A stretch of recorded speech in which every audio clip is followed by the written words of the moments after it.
Hello everybody, welcome back, Resident Evil Death Island. So I got to watch this in theaters, we're gonna talk about it, and Ichiro Asumi is back. He also directed the Netflix series Infinite Darkness, and actually stepping up on the action this time, and some of those sequences are spectacular. This movie does have a couple of misses, we will talk about that as well, but in general, there's a lot of fun awaits you in Resident Evil Death Island. So this is going to be a non-spoiler review, let's go.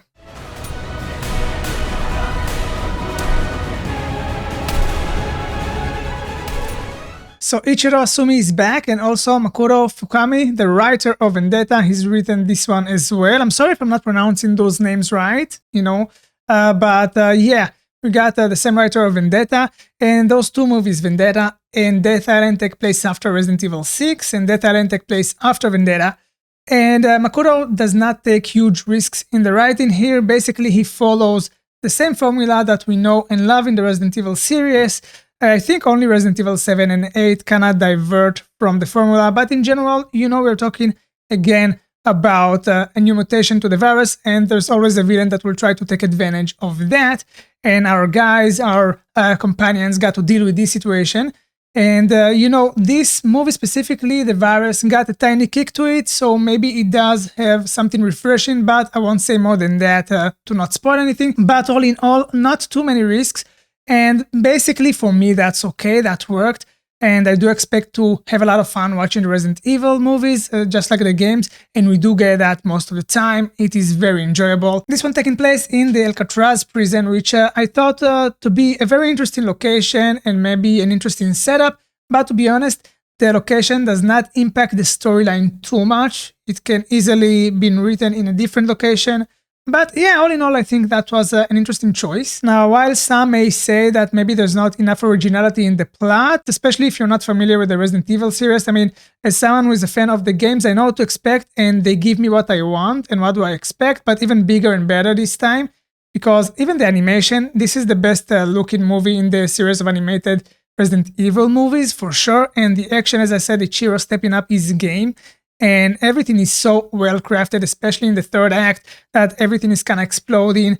And wow, it's a blast. It's a blast. And I think Ichiro's biggest win in the directing in this movie is how he carefully managed to balance all the main characters that are coming together. If you saw the trailer, you know that we have a lot of amazing characters coming together. We're talking about Jill, Leon, Chris, Claire Redfield, and also we got Rebecca. So they are all in this movie, and somehow Ichiro managed to kind of balance the screen time for every character just enough so everyone can shine in his own way. And that's the biggest win in this movie for me. I really enjoy the fact that he managed to balance and every character get a chance to shine. One character though that managed to shine even more than the others, it's definitely Jill. If you're a Jill fan, you're gonna enjoy this movie. She got some strong and amazing moments in this movie.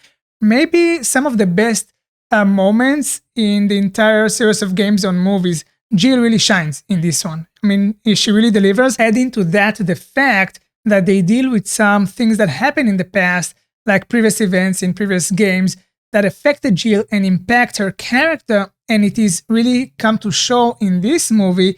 That adds a lot, and I think that's why Jill, more than anyone else here, got some amazing moments in this movie. But again, every character got their chance to shine, and the balance, it's almost perfect. That's what I thought. And speaking about Jill, we should also mention Nicole Tompkins that does a fantastic job on voice acting Jill. By the way, she also was the VA for Jill Valentine in Resident Evil 3 remake, and she's back.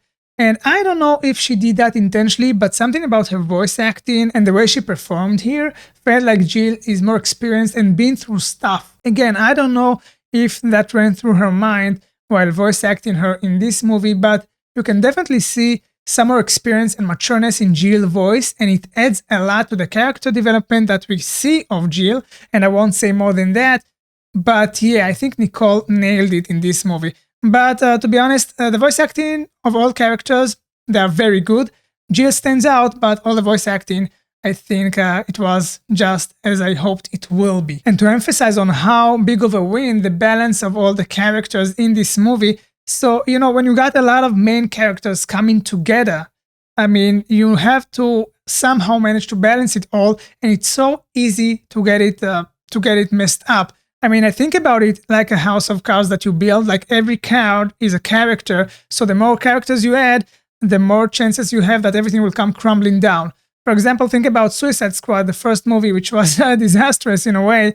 I think this time, somehow everything just clicking in terms of balance and screen time to every character. So again, that's the biggest win in this movie for me, because it's very challenging to get all characters to have their moment and for it to be satisfying, and it is. And it's even more impressive if you think about the fact that this movie is kind of short. It's a 90 minutes movie, that's all, and somehow everyone gets their moment to shine.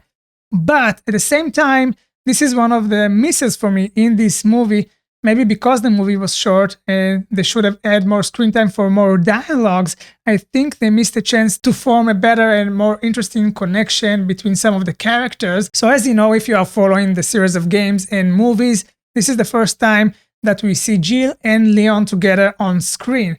So because this is the first time that they interact with each other on screen, I was hoping for a bit of meaningful dialogues to, make a connection that will be more convincing between them. I think it's kind of missed because I don't feel it was established. Sooner after they meet, there's again more, action sequences and they dive into another fight. So the thing is, this movie, it is an amazing action movie, but not dealing with a lot of other elements that could have been dealt with. So it feels to me like there's a lot of big action sequences and some pauses or breaks between those. Now again, as Resident Evil fan, usually I come for those kind of things, but putting Jill and Leon together on screen for the first time, I think it was deserving a bit more of dialogues and character interaction to make it more impactful. But that being said, once we are diving into the action at least, this is so much fun because seeing two powerhouses like Jill Valentine and Leon Kennedy, it's kind of spectacular, and it shows what they're capable of. It shows, and it's looking great with the amazing animation of this movie. So again, there are a couple of misses, but it is just really enjoyable. Another thing that might have been improved is the fact that this movie, it's kind of lacking on horror elements. So you got some scary moments, but they are very minor. And definitely this is 95% action movie, and the horror is very subtle to almost non-existent. So if you kind of hoping to be scared in this movie, it's not gonna happen probably. But yeah, it's definitely feel like it was deliberate, and they definitely intended to make this movie an action movie. But at least once they decided to do that, they really managed to craft it well, and the action, again, it's just so satisfying. And every scene is just tons of fun, especially in the third act when again you get this Avengers vibe because you see all those characters from different games working together, which is fun. This is fun to watch. So all in all, I think even though this movie is not perfect, if you know what you're coming into, you're gonna have tons of fun because the directing, every time you got an action sequence, is a top-notch, well-animated action sequence with characters that you love from the games and movies. If you're a Resident Evil fan, this is a must watch. If you're not a Resident Evil fan, I'd recommend this movie for you to watch, but it's not a must. So yeah, those are my thoughts. If you did watch the movie, please let me know in the comments what did you think, and I will see you soon. Thank you for watching.